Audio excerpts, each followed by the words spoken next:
안녕하세요. 저는 외동아들 결혼을 준비시키던 엄마입니다.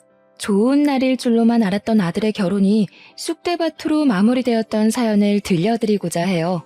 아들이든 딸이든 자식을 시집장가 보내는 건 꽤나 걱정도 되고 긴장도 되잖아요.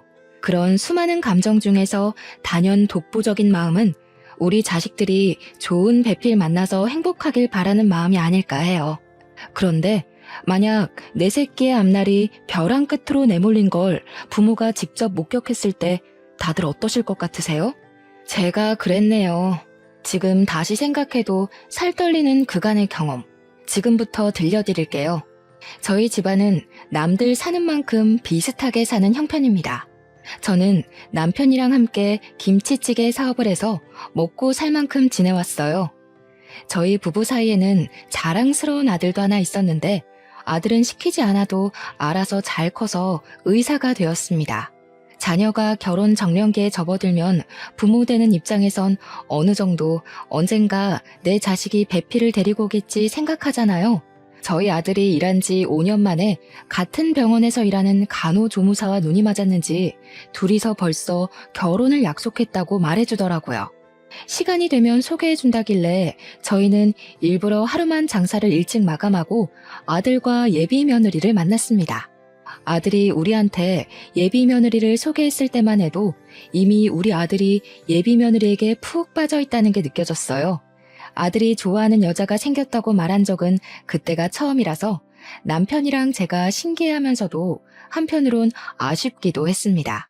그래도 예비 며느리는 아들이 칭찬했던 것처럼 엄청 참하고 똑부러져 보였어요. 어른들이 좋아할 타입 같았고 일을 잘할 것처럼 보이기도 했죠.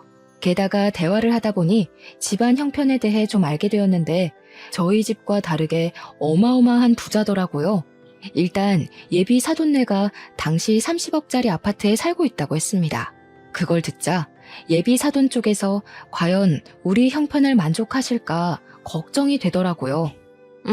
어쩌나? 우리는 아가씨네 집안처럼 그렇게 잘 살진 못하는데 아가씨 말 들어보니까 부모님이 꽤 부자인 것 같네요. 우리가 그쪽 형편에 맞게 혼수를 맞춰줄 수 있을지 모르겠어요. 부담 갖지 마세요, 어머님. 저희 부모님 정말 쿨하신 분이거든요. 그리고 제가 괜찮다고 하면 별도 따다 주실 분들이라 걱정 안 하셔도 돼요. 부담이 안 될 수가 있겠나요? 사랑은 둘이 하는 거라지만 결혼은 결국 집안 문제나 다름없는 거거든요. 집안 형편이 과하게 차이나면 분명 어딘가 문제가 생기기 마련이란 걸 보고 들은 게 많아서 걱정되었어요. 그래도 둘이 너무 좋다니까 저랑 남편이 딱히 거절하진 못했습니다. 아들을 실망시키기 싫었어요. 부모가 되어서 어쩌면 아들에게 해줄 수 있는 마지막 지원일지도 모르는데 마지막까지 아들이 원하는 삶을 선택해서 살 수 있도록 돕고 싶었습니다. 그렇게 아들의 결혼 준비는 쭉쭉 진행이 되었어요. 상견례 날짜는 꽤 빠르게 잡혔습니다. 남편이랑 저는 아들이 해준 옷을 입고 최대한 단정한 차림으로 상견례에 참석을 했어요. 상견례 위치는 예비 사돈네가 먼 길을 못 오는 사정이라고 해서 밑지방에 사는 저희가 윗지방으로 올라가는 걸로 합의봤죠. 그렇게 도착한 상견례장에서 저랑 남편은 경악을 금치 못했어요. 장소는 깔끔한 횟집이었는데 예비 사부인 옷차림은 그에 맞지 않는 화려한 차림이더라고요. 상견례에서 정답인 복장은 없다고 하지만 레깅스에 미니스커트에 뾰족 구두는 좀 아니지 않나요? 아무리 그래도 자기 딸인 예비 신부보다 튀는 옷이 말인가요? 바깥 사돈은 나름 멀쩡한 차림이었는데 저러고 나온 사부인을 말리지 않은 것 보면 바깥 사돈도 생각의 관점이 일반적이진 않은 것 같았습니다. 물론 제가 보수적인 편이라 그렇게 봤을 수도 있겠죠. 남들은 어떻게 생각할지 모르겠지만 일단 제 눈에는 사부인 행색이 너무 이상했어요. 처음부터 좀 많이 놀라서 표정 관리가 잘 안 되었습니다. 남사스러워서 저희 남편도 사부인을 잘 못 쳐다봤어요. 사돈 쪽에서 먼저 인사를 건네길래 저희도 그제야 웃음을 걸치고 악수를 받아주었네요. 그나마 다행이었던 건 두 분 성격이었습니다. 두 분 다 성격이 그리 모난 것 같지 않더라고요. 특히 사부인은 사근사근 잘도 웃었는데요. 친화력도 장난이 아니라서 삭막한 테이블 분위기를 금세 띄워주더라고요. 우리 사위들 총각이 인물이 참 좋더라고요. 누굴 닮았나 했더니 박가사돈이랑 정말 판박이네요. 제가 관상을 좀 잘 봐요. 박가사돈 보니까 젊은 시절에 여자 꽤나 울리셨겠는데요. 정말 사부인 같은 여자 아니면 박가사돈 인물 감당할 여자 없겠어요. 아, 칭찬 감사합니다. 근데 제가 젊을 때는 그리 인물이 좋았던 편이 아니라서 오히려 아내 마음 얻는 게 어려웠었어요. 아내가 정말 인기 많았거든요. 남편은 사부인의 과하면서 가벼운 칭찬에 몸둘 바를 몰라 했습니다. 사부인 때문에 초면인데도 우리 사이의 분위기가 어색하진 않았어요. 하지만 시간이 갈수록 사부인 화법 때문에 희한하게 불쾌감이 생기더라고요. 저희가 이렇게 평범한 분들 만나는 건 오랜만이라서 그런지 마음도 굉장히 편하네요. 무슨 모임만 가면 정치인, 변호사, 검사 이런 사람들만 만나니까 늘 어깨가 경직되거든요. 근데 오늘은 완전 휴가 받은 기분이에요. 사부인은 대화 내내 약간 이런 식으로 얘기를 했습니다. 뭔가 우리 집안의 형편을 빙빙 둘러서 까는 느낌이라고 할까요? 그렇다고 저만 갖고 있는 의심 때문에 얼굴에 티를 낼 순 없었어요. 게다가 다들 사부인의 행실에 하하 웃기만 하니까 제가 더 나서서 주의를 줄 수도 없는 입장이었죠. 아무튼 상견례에서 대화를 하다 보면 당연히 혼수랑 예단비 얘기 나오지 않습니까? 저희도 당연한 순리를 거치려고 제가 한마디 먼저 언급을 했는데요. 제 말을 끊고 사부인이 먼저 흔쾌한 제안을 하더라고요. 그러지 말고 형편이 안 되신다고 들었는데 너무 무리하지 마셔요. 애들 결혼시키다가 허리끈 터지면 안 되잖아요. 그쪽 아들 몸만 보내주세요. 그럼 우리가 집이랑 예단 다 해결할게요. 네? 아니요, 그럴 수가 있나요. 그래도 결혼은 같이 하는 건데 어떻게 사돈 쪽에서만 부담을 하겠습니까? 저희도 아들 혼수해줄 돈은 있어요. 그래요? 이런 부분은 솔직하셔야 되는데 괜히 기죽기 싫어서 나섰다가 생계가 위험해질 수 있다고요. 저희는 사돈 쪽 허리띠 졸라매게 만들고 싶진 않아요. 정말 괜찮으시겠어요? 솔직히 예의를 갖춰도 어쩔 수 없이 기싸움을 하는 자리가 상견례 자리 아닙니까? 그런데 사부인은 기싸움은커녕 대놓고 저희 형편을 무시하는 것 같았어요. 사부인이 저렇게까지 거침없이 발언하는데 감정이 안 상할 리가 없지 않겠어요? 여태까지는 아들 입장 생각해서 최대한 이해하고 넘겼는데 여기서도 가만히 있으면 만만하게 보일 것 같더라고요. 그래서 제가 한마디 하려고 했더니 남편이 나서서 먼저 입을 열었습니다. 박가사돈이야말로 일 은퇴하셔서 쉬고 있다고 들었는데요. 저희는 허리 꼬부라질 때까지 돈 벌 수 있는데 사돈들은 지금부터라도 아끼셔야 하는 거 아닙니까? 돈 있다고 해서 그거 믿고 아낄 생각 못하다간 가랑이 찢어질 수도 있을 텐데요. 이때 저 살짝 놀랐습니다. 남편이 누굴 조롱하는 것도 처음 들어봤지만 아무리 우리가 아등바등 돈 벌고 산다고 하더라도 부잣집 사돈에게 못 비빌 형편인데 남편이 당당하게 그런 소리를 해서 당황했어요. 저희 남편이 사태분간 못하고 말을 막 하는 사람은 아니거든요. 아니나 다를까 제 남편 도발에 사부인이 먼저 빵 터지고 바깥 사돈도 웃음을 풋 흘리더라고요. 아, 예. 제가 은퇴하기는 했죠. 걱정해 주셔서 감사하지만 사돈께서 걱정해 주실 정도는 아니네요. 이미 노후가 보장되어 있는지라. 사돈들 재밌으시다. 저희들 꽤나 쿵짝이 잘 맞을 것 같은데. 안 그래요? 저는 사위도 마음에 들고 사돈들도 너무 마음에 들어요. 사돈들께서도 저희 딸애랑 저희 좋아해 주셨으면 좋겠네요. 제 개인적인 생각이지만 상견례 내내 저희는 사돈네 즐거우라고 초청된 광대가 된 기분이었어요. 그렇게 이상한 기싸움만 주고받다가 얼렁뚱땅 상견례가 마무리되어 버렸습니다. 다시 지방으로 돌아가는 길이었는데 너무 기가 빨려서 잠만 잤네요. 나중에 예비 며느리한테 따로 전화가 왔는데 자기 부모님이 거침없이 말한 걸 대신 사과하더라고요. 죄송해요 어머님, 아버님도 기분 많이 상하셨죠? 저희 부모님이 원래 필터링 없이 말씀하셔서 오해들 많이 하세요. 근데 진짜 절대 나쁜 뜻은 없었어요. 역시 제 기분 탓만은 아니었는지 예비 며느리도 사돈네 말투가 공격적이었단 걸 알았나 봅니다. 그래도 예비 며느리가 알고 사과하는 게 어딥니까? 또 사돈네가 직접적으로 싸움을 걸어온 건 아니라서 저는 예비 며느리 마음을 생각해 괜찮다고 하고 넘겼어요. 그런데 상견례가 끝나고 며칠 뒤 예상치 못한 문제가 발생해 버렸어요. 사부인이 갑자기 우리 식당 찾아와 웬 봉투 건네더라고요. 연락 없이 먼 길을 찾아온 것도 당황스러운데 인사 한마디 덜렁하고는 설명도 없이 봉투를 주길래 얼떨떨했어요. 이게 뭐냐고 물으면서 봉투를 열어봤더니 혼수 목록, 혼수 받을 사람 목록, 혼수 예산 구입비 등이 정리된 편지더라고요. 아들 몸만 보내는 거 싫다면서요. 저희가 집값으로 5억 할 테니 그쪽에서 2억 혼수해 주세요. 얼굴 보고 말하는 게 예일 것 같아서 장장 5시간을 달려왔네요. 이 동네 무슨 차가 이렇게 막히는지 차 더 막히기 전에 다시 올라가야 되거든요. 어떻게 2억 괜찮겠어요? 2억 소리를 듣고 순간 머리를 한 대 맞은 것 마냥 얼떨떨했어요. 우리 집 형편에 2억은 아주 빠듯한 돈이었습니다. 당연히 혼수를 준비할 생각이었지만 많아봤자 1억 선을 염두하고 있었어요. 사돈 쪽에서 5억을 낸다는 것도 몰랐는데 사부인이 저한테 제시한 2억은 이미 사돈네가 배려해서 적게 깎아준 액수나 다름없었어요. 그래서 더 깎을 엄두를 못 냈습니다. 대답을 재촉하는 사부인에게 아무런 답변을 못 주고 있었어요. 왜요? 2억은 어려우세요? 그래도 애들이 5억 정도 되는 신혼집을 구해야지. 저는 제 딸이 어렵게 사는 거 원치 않아요. 2억 안 되실 것 같으면 저희가 알아서 다 하고요.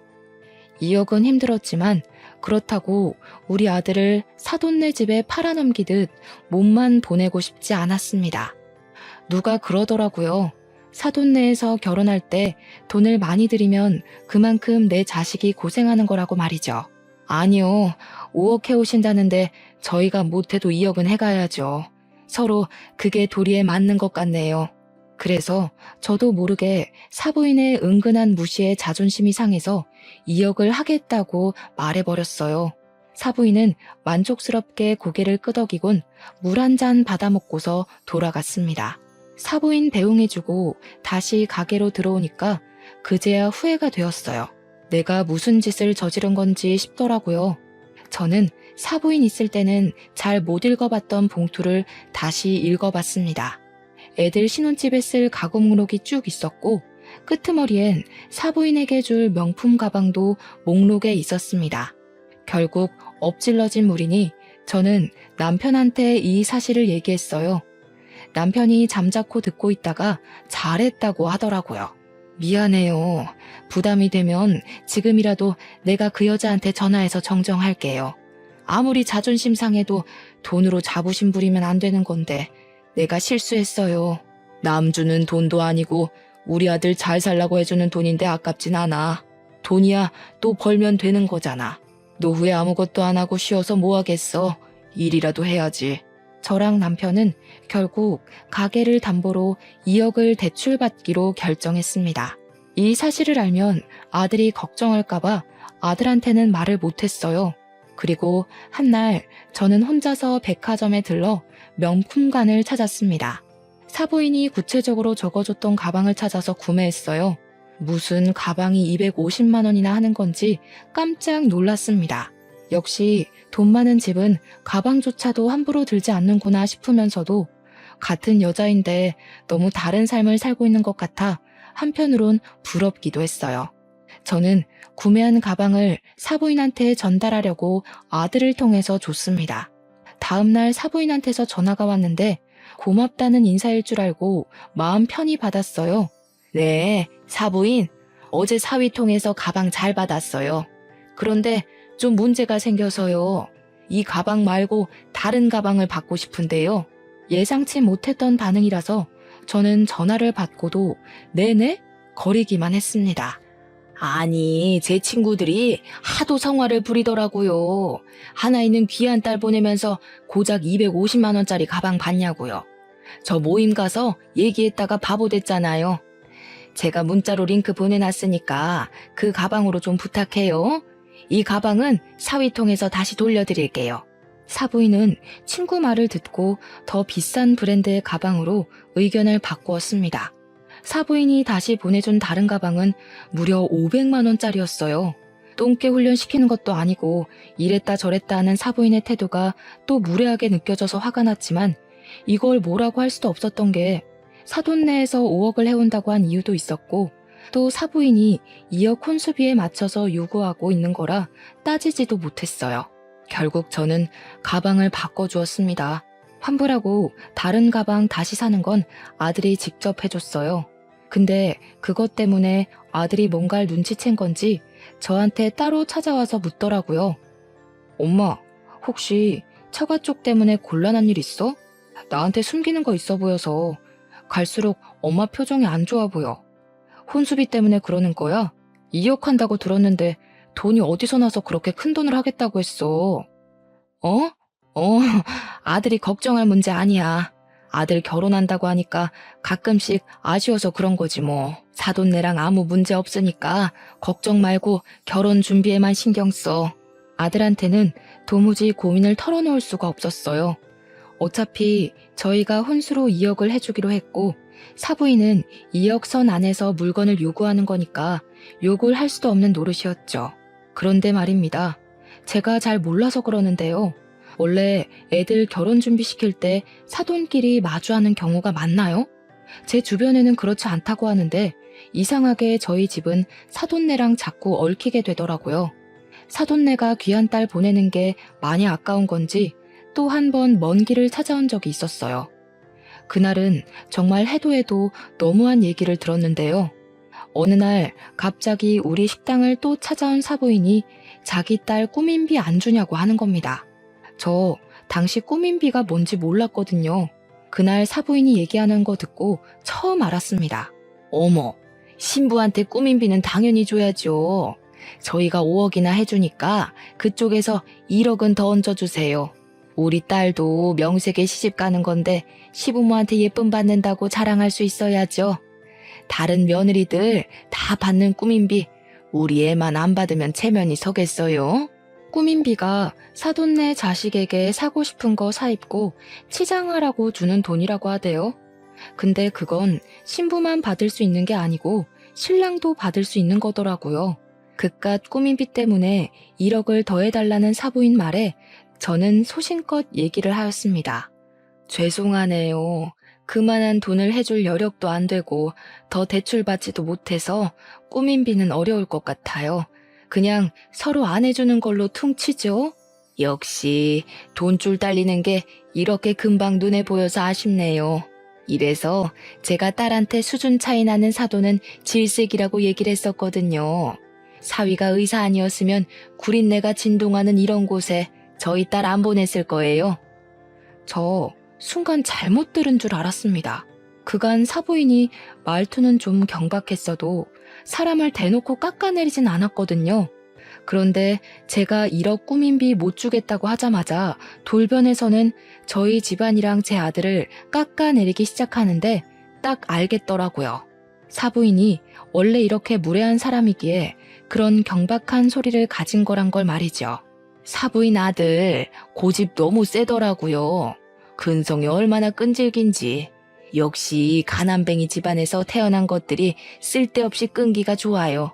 자기 주제를 알고 여자를 골라야지.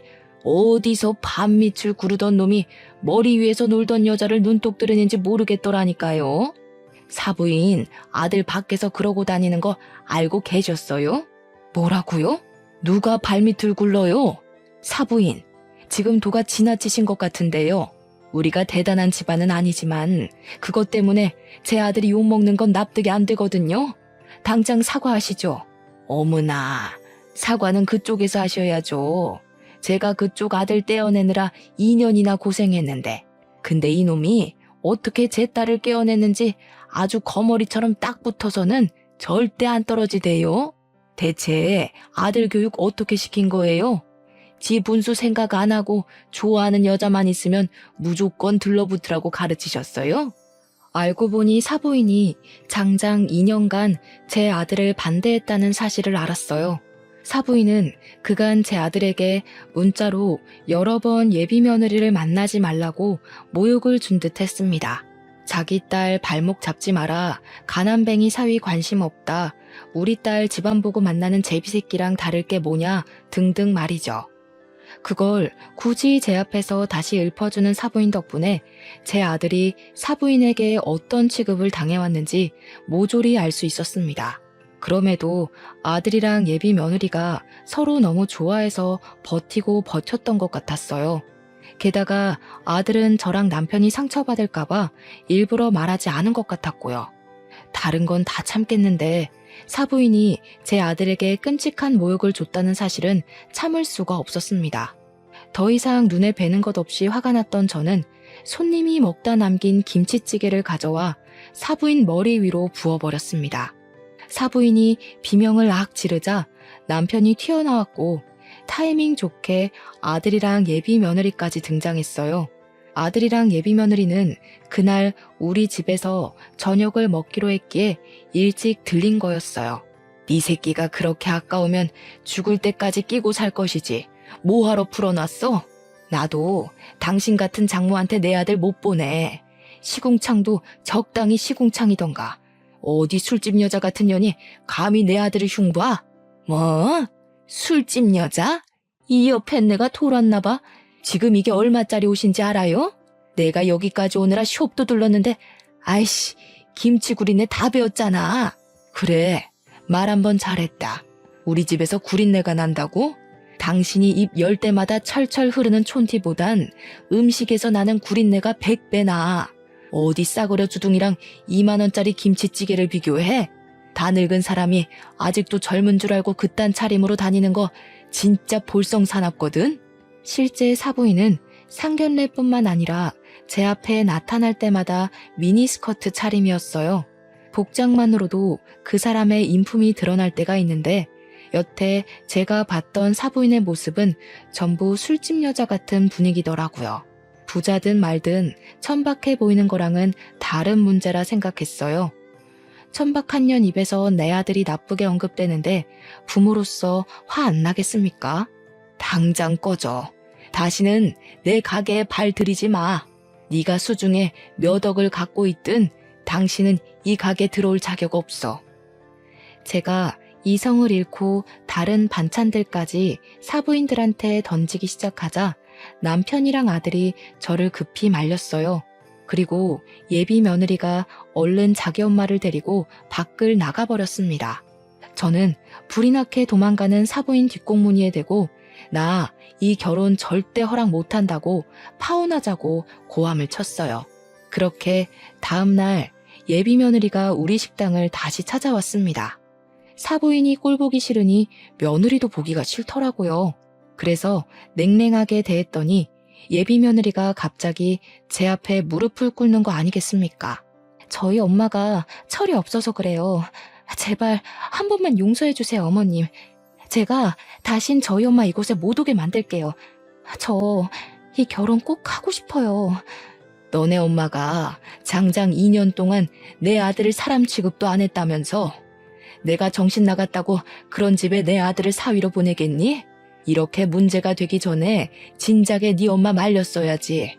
이미 내 아들한테 상처 다 줘놓고 앞으로는 안 그러겠다고? 그걸 내가 어떻게 믿어? 죄송해요. 정말 한 번만 믿어주세요. 저 오빠랑 결혼 못하면 죽어요. 어머님이 시키는 건 뭐든 다 할게요. 결혼만은 제발 무르지 말아주세요. 저 한 번도 예비 며느리에게 언성을 높인 적이 없는데 그날은 좀 따끔하게 혼을 냈습니다. 예비 며느리는 제 아들을 정말 사랑하고 있다고 이대로 파혼할 수 없다고 계속 싹싹 빌었어요. 솔직히 사부인이 문제지 며느리는 잘못이 없잖아요. 하루도 아니고 매일 찾아와서 손이 발이 되도록 싹싹 비는 며느리 때문에 마음이 약해진 저는 결국 못 이기고 봐주게 되었어요. 물론 결혼 허락하는 대신 사부인더러 내 앞에 와서 직접 사과하라고 시켰죠. 며느리가 그러겠다고 고개를 연신 끄덕이더군요. 그리고 며칠 뒤 사부인뿐만 아니라 바깥 사돈까지 우리 식당을 찾아왔습니다. 예비 며느리랑 아들까지도 퇴근하고 김치찌개 집으로 모였어요. 저랑 남편은 식당을 일찍 마감하고 다 같이 식사하는 시간을 가졌죠. 가벼운 안부 인사를 나누는데 어째 상견례 때보다 더 어색했습니다. 가족들이 저랑 사부인의 눈치를 많이 봤어요. 그리고 사부인은 우리 가게 들어와서 한 번도 저를 제대로 쳐다본 적이 없죠. 식구들한테 한 소리 듣기라도 했는지 늘 기세등등한 모습도 없었고 복장도 꼴불견 같던 미니스커트가 아닌 얌전한 롱스커트였어요. 이렇게 대면대면 하려고 마련한 자리 아닌 줄 아니까 제가 먼저 사돈네 오는 길 피곤하지 않았냐고 물었습니다. 그 순간을 기점으로 식구들이 한두 마디씩 던졌어요. 주로 애들이 적막한 분위기 풀어주려고 적극적인 태도를 보이곤 했습니다. 그렇게 심심찮은 대화를 나눈 뒤 다들 숟가락을 들었어요. 그런데 식사를 하는 동안 예비 며느리가 사부인에게 사과하라며 손가락으로 은근히 재촉을 하더라고요. 사부인은 꼼짝도 안 하고 있다가 결국 바깥 사돈의 눈초리까지 한번 받고서 사과했습니다. 미안합니다, 사부인. 제가 생각이 짧아서 실언을 했어요. 정말 미안해요. 우리 문제 때문에 애들 앞날을 방해할 순 없잖아요. 그건 같은 부모로서 이해할 거라고 생각해요. 다신 제가 실언하는 일 없을 거예요. 한 번만 너그럽게 봐주세요. 사부인은 식사 자리에서 진심으로 고개를 숙였습니다. 남편은 제가 원하는 대로 하길 바랬고 저는 사부인의 표정까지 꼼꼼히 살핀 후에 그 용서를 받아줬어요. 저도 감정에 앞서서 몹쓸 짓을 해버렸네요. 옷 다 버렸을 텐데 혹시 세탁비 필요하면 드릴게요. 아니에요. 세탁비는 무슨... 제가 기만한 행동을 한 건데요. 집에 가서 곰곰이 생각해보니 사부인께서 당연히 기분 나쁠만 했더라고요. 아무리 그래도 부모 앞에서 자식 흉은 보는 게 아닌데 죄송해요. 다행히 밥을 다 먹을 때쯤엔 저희 식구들 얼굴에 아주 살짝이라도 웃음이 걸릴 수 있었어요. 그리고 사부인은 김치찌개를 다 먹고 정리하는 것까지 손수 도와줬습니다. 그래서 어떻게 저떻게 잘 풀어서 헤어질 수 있었죠. 덕분에 애들 파혼 고비는 넘어갔네요. 그러나 결국 이 결혼은 안 되고 말 운명이었나 봅니다. 사부인과 저의 문제만 해결되면 애들이 결혼하는데 아무런 문제가 없다고 생각했던 게 오산이었어요. 결혼식 당일이었습니다. 신부 측 하객에 넥타이 부대가 엄청나게 쏟아져 들어오는 듯 채워졌어요. 다 바깥 사돈이 직장 은퇴하기 전 인맥이라 하대요. 바깥 사돈은 은퇴를 했는데도 지인이 어마어마하더라고요. 근데 저희는 사업을 하는 사람치곤 상대적으로 하객이 적었어요. 그 모습 때문에 오히려 일을 하고 있는 남편이 바깥 사돈한테 살짝 기가 죽은 듯 했습니다. 잘 사는 집안인데 저 정도 인맥은 당연한 거죠. 너무 속상해하지 마요. 우리도 좌석은 다 찾는걸요. 괜히 아들한테 미안해서 그러지. 나도 직장을 다닐 걸 그랬나 봐. 끝까지 아들한테 든든한 아빠가 돼주고 싶었는데 좀 아쉽네. 남편은 한참 인사 오는 신부 측을 힐끔 보더니 끝내 자리를 지키지 못하고 잠깐 화장실 다녀온다며 자리를 비웠습니다. 아들도 남편의 처진 어깨를 보곤 괜히 마음에 걸려서 걱정했지만 하객들 때문에 인사한다고 자리를 뜨진 못했어요. 그렇게 한 10분 지났을 겁니다. 아들이 신부 한번 보고 오겠다고 자리를 떴고 저는 혼주석을 안내받아 그곳에 가서 앉았어요. 그런데 저 말고는 혼주석이 전부 공석이더라고요. 아직 시간이 좀 남았으니 그렇겠지 생각했는데 시간이 촉박해져 와도 혼주석엔 여전히 저만 있었습니다. 무슨 일이 있나 싶어서 직원들에게 물어보려고 손짓을 하는데 직원들이 갑자기 분주하게 움직이면서 어디론가 뛰어가는 겁니다. 그리고 금세 산만해진 하객 측에서는 싸운다! 라고 웅성대는 소리가 나기 시작했어요. 싸운다는 말에 놀라서 저도 뛰어나갔습니다. 신부 대기실 앞이 엄청 복잡하더라고요. 저는 그런 인파를 뚫고 들어갔다가 충격적인 장면을 보았어요. 제 아들은 울고 있었고 아들 앞으로 사돈들과 며느리까지 무릎을 꿇고 앉아서 빌고 있는 거 아니겠어요? 남편은 어딜 간 건지 보이지 않았습니다. 그 장면을 보고 안 놀랄 사람 어디 있겠습니까? 정말 깜짝 놀라서 급히 아들 곁으로 갔더니 사부인이 아들 다리를 붙잡으며 살려달라고 하는 걸 들었어요. 제가 나타나자 사부인이 갑자기 제 다리를 잡으며 넙죽 엎드리더라고요. 사부인, 다 우리 잘못이니까 제발 이 결혼은 취소하지 말아줘요. 저희가 다 잘못했어요. 평생 사돈 내에 빚 갚으면서 살게요. 제발 우리 딸 인생만 안 망치게 해주세요. 무슨 소린지 몰라서 저는 그저 멀뚱히 서 있기만 했습니다.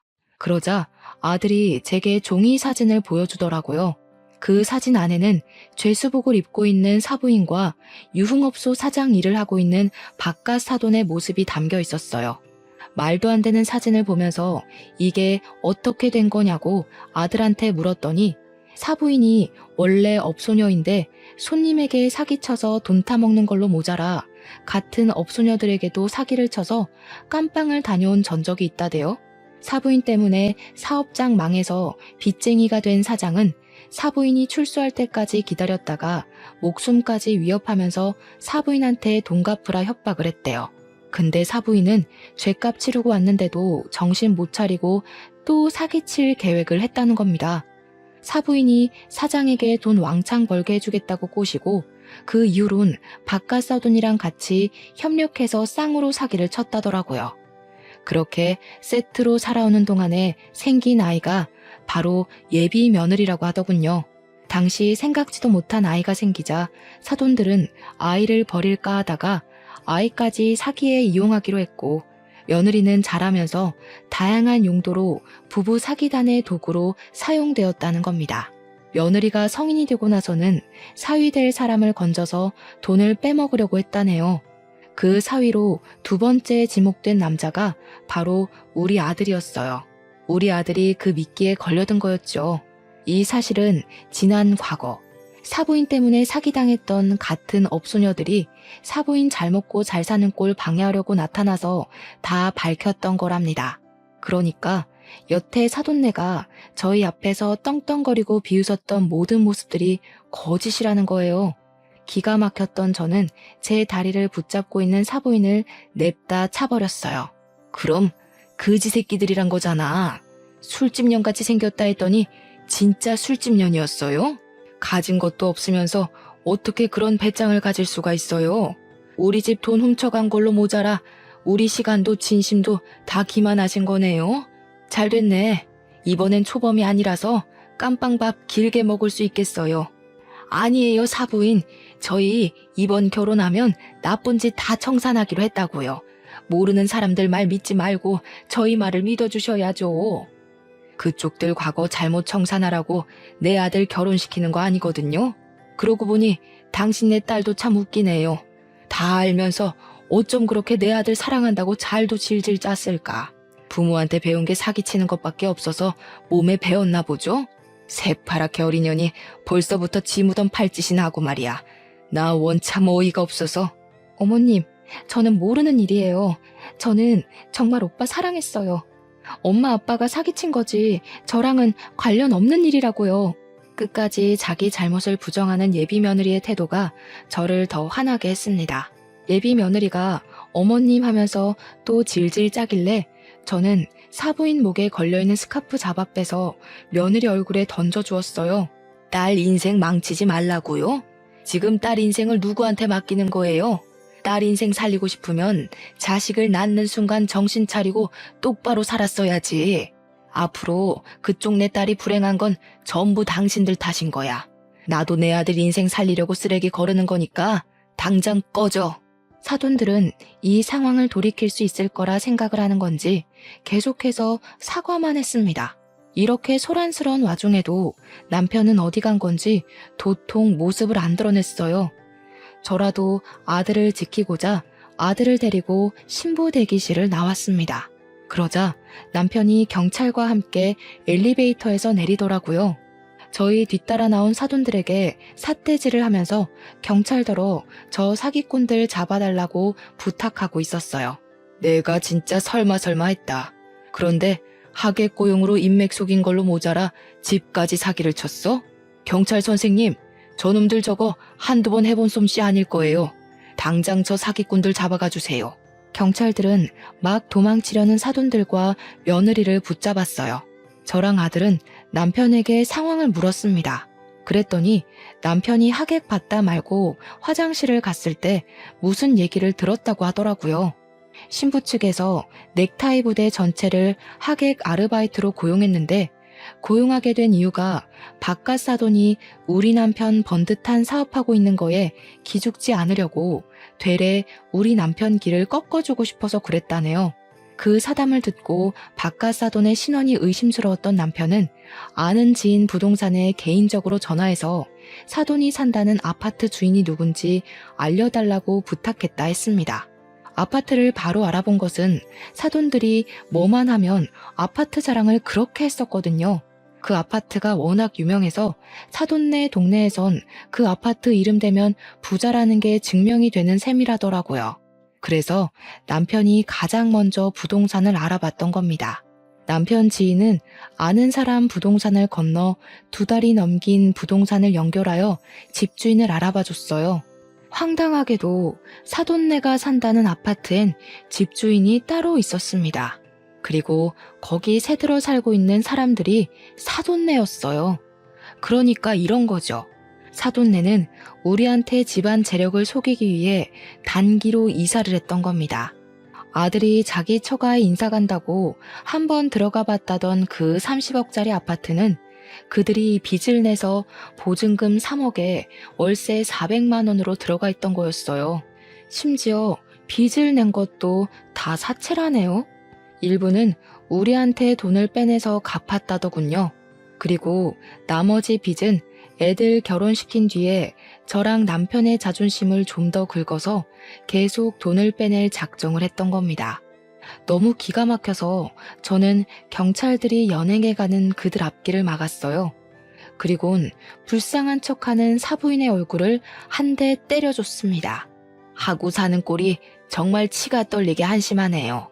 깜빵 가서 되도록 오랫동안 안 나왔으면 좋겠어요. 딸 생각 조금이라도 한다면 제발 싸구려짓 좀 그만하고 정신 차리세요. 사부인은 이미 경찰이 등장한 이상 저에게 사과할 필요를 못 느낀 건지 제게 덤비려고 몸부림을 쳐댔어요. 경찰이 잡고 있지 않았다면 그 기다란 손톱 때문에 얼굴에 상처가 생겼을 겁니다. 결국 감당 안 되는 몸부림 때문에 경찰들이 사부인을 끌고 가버렸어요. 바깥 사돈은 쪽팔린 줄 아는 건지 아무 말도 못하고 묵묵히 끌려갔습니다. 그런데 예비 며느리가 또 끈질기더라고요. 저랑 남편이 사돈들을 보내버리는 동안 예비 며느리는 제 아들에게 매달려 애원하고 있었어요. 오빠, 내 진심 오빠가 제일 가까이서 봤잖아. 내가 정말 연기하는 것 같았어? 오빠한테 보여준 내 마음 다 진심이야. 엄마 아빠는 진짜 나랑 상관없다니까. 그러니까 무섭다는 거야. 내 눈엔 네가 의심할 곳 없는 좋은 여자로 보였는데 나 만나기 전에 다른 남자 꼬드겨서 돈 빼먹었다면서 나한테 똑같은 수법으로 접근한 거 아니야? 그런데 나한텐 진심이라고? 네 낯짝을 다 알아버렸는데 내가 널 어떻게 데리고 사냐? 그러지 마. 도대체 어떻게 하면 믿어줄 건데? 전에 실수한 건 철이 없어서 그랬던 거야. 그때랑 지금은 내 마음이 완전히 다르다고. 예비 며느리가 처절하게 아들을 붙잡고 우는데도 그런 며느리를 보는 아들의 시선은 이미 싸늘했습니다. 아들은 곧 며느리 목에 걸린 목걸이를 사정없이 잡아 뺐어요. 그 목걸이도 분명 우리 집에서 해준 혼수비에서 해먹었을 거거든요. 너 같은 싸구려한텐 명품 목걸이가 안 어울린다.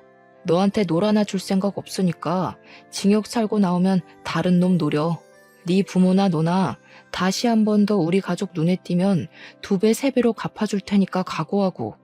아들이 그대로 돌아서자 경찰이 알아서 예비 며느리를 잡아갔어요. 실내에서 쩌렁쩌렁 울리는 예비 며느리 목소리 때문에 다른 하객들까지 인상을 찌푸렸습니다. 그렇게 잡혀간 그 사람들은 전적까지 곱빼기로 쳐서 사귀제 형벌을 받게 되었어요. 부디 그 안에서 오래오래 살길 바랄 뿐입니다. 저희는 일상을 회복했어요. 물론 겉으로는 그렇죠. 이미 상처받은 마음을 완전히 회복하는 것이 참 어렵더라고요. 특히 우리 아들 속이 말이 아닌 것 같았어요. 아들이 예비 며느리를 처음 소개해 주었을 때 예비 며느리를 보던 아들 눈빛을 아직도 기억하고 있는데요. 그렇게 많이 좋아했던 사람에게 당하는 배신은 잘 잊히지도 않잖아요. 하필 결혼할 만큼 사랑한 사람이 엉망진창이었다는 게 아들에겐 꽤 큰 상처로 남을 것 같습니다. 세상에 좋은 여자도 많은데 왜 하필 그런 여자가 우리 아들 인생에 들어섰는지 모르겠네요. 아들이 부디 그날의 상처를 잘 극복해서 그저 지나가는 일일 뿐이라는 걸 알았으면 좋겠습니다. 여기까진 안 좋은 현실을 말씀드렸지만 저희 집안에 우환만 있었던 건 또 아니에요. 그날 결혼식이 그렇게 엎어졌는데 사람들이 휴대폰으로 다 찍어서 그런가 SNS에 이슈가 되었더라고요. 근데 저희 식당까지 그 이슈를 타서 객지 사람들이 응원차 저희 식당을 방문해주고 있어요. 저랑 남편 김치찌개 사업하면서 이렇게 눈코 뜰 새 없이 바쁘게 장사해본 거 처음입니다.